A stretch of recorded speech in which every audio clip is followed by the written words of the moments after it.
Wow, ang ganda! At ang lawak! At ang linaw pa na tubig! Tapos indoor pool pa. Ang lupit! Hello guys, nandito ngayon tayo sa Kabad Resort na matatagpuan sa Sulaybia Road. Tara, itour ko kayo. Sama kayo sa loob. Ito po siya.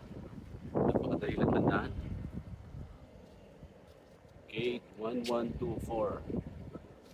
Pagpasok mo, may malawak silang parking space. Tara, silipin naman natin ang pool area. Open Sesame!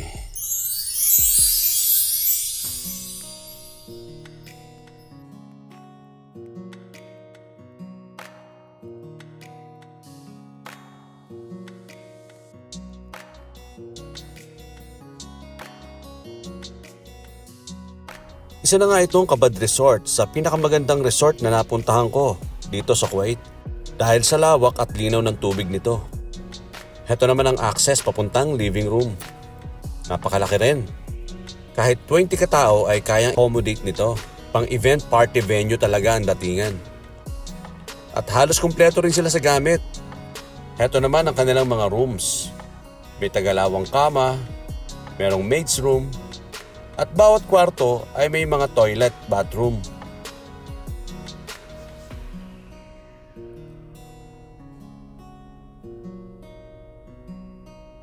Heto naman ang kanilang master bedrooms na napakalaki rin.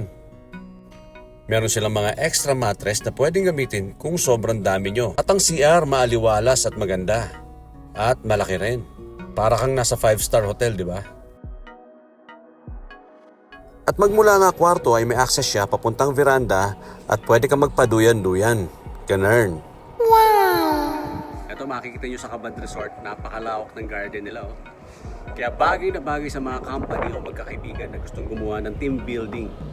Dahil napakalaki ng area. Kahit magtatalon, magtatumbling, magtakbuhan, walang problema. Or kahit mag-ingay kayo, hindi maririnig ng ibang kapitbahay. Ayan guys, meron din playground para sa mga bata. May mga kasama kayong bata. Maganda rito sa Kabad Resort, napakalawak ng kanilang garden. Kahit mag-team building kayo or company outing, siguradong swak na swak sa inyo to. Kasi pwede kayong mag-games, magtakbuhan, mag-tug of war. No? So maraming activities ang magagawa rito dahil sa laki ng space at ganda ng lugar. Napaka-relaxing. Para ka lang nasa probinsya. Dahil maririnig mo yung mga tilaok ng manok, meron din dito. Ayan, may mga kulungan ng manok dito, may mga manok din.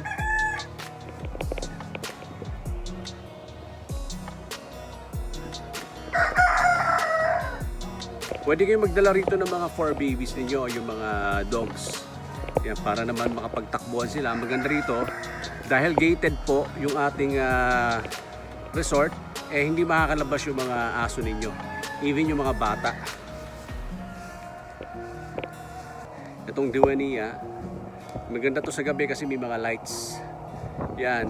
Ang dami nagpapabook sa amin dito, especially kapag winter season, kasi masarap tumambay dito habang kayo ay nagbo-bonfire. Ayan, masarap mong kwentuhan, mag-relax. Yan. At kung may mga sasakyan kayo, kahit 10 SUV pa yan, kasyang-kasya dito sa loob ng parking lot. Kung sobra naman sa 10 ang inyong sasakyan, pwede rin kayo mag-park doon sa labas ng Kabad Resort, sa tapat ng gate. At heto naman ang itsura ng Kabad Resort Gardens kapag gabi. Maliwanag pa rin dahil meron silang malakas na spotlight, kaya pwede pa rin magtakbuhan o mag-team building kahit gabi na. Yan, ang iba hindi na naliligo, nagmamarites na lang. At magmula nga sa garden ay matatanaw mo ang loob ng pool area. Kaya nga kahit may kasama kayong mga bata ay mababantayan nyo pa rin sila.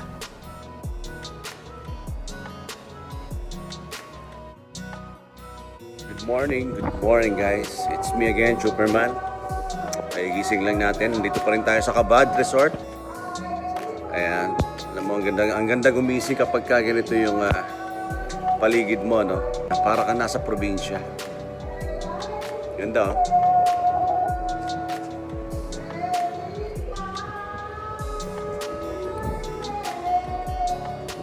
Bangon ka sa umaga, magkakape ka.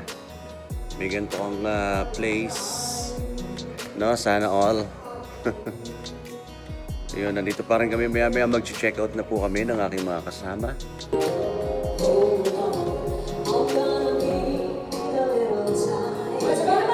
So kung nagustuhan mo at interesado ka magpabook, nandyan ang WhatsApp number nila sa caption ko. Kontakin mo na, now na.